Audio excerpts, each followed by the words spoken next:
এই সাপটি গত কয়েকদিন আগে আমরা ডালপা বিল থেকে কয়েকজন মিলে মারছিলাম। তখনই আমরা সন্দেহ করছিলাম যে এটা চন্দ্রপুরা বা রাসেল ভাইপার।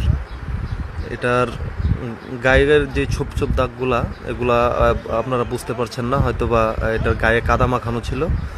ধানের জমি থেকে এটা তুলে আনা হয়েছিল।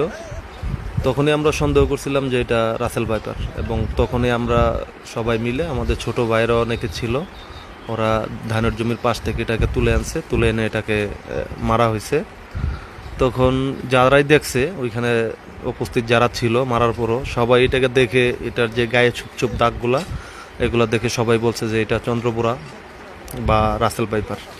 তখন হয়তো বা কেউ আপনারা বুঝতে পারতেছেন না যে গায়ে কাদা মাখানো, এই জন্য এটার ছোপ ছোপ দাগগুলা ভালোভাবে স্পষ্টভাবে বোঝা যাচ্ছে না। কিন্তু যারা ওইখানে উপস্থিত ছিল প্রত্যেকেই সন্দেহ করছে যে এটা রাসেল ভাইপার সাপ। এরপর থেকে আমাদের এলাকার মানুষ এটা নিয়ে সচেতন আছে, এবং সবাই এটা নিয়ে যে বিলে আরে থাকতে পারে, ঠিক আছে, এটা নিয়ে সবাই এখন সতর্কতার সাথেই চলাফেরা করতেছে।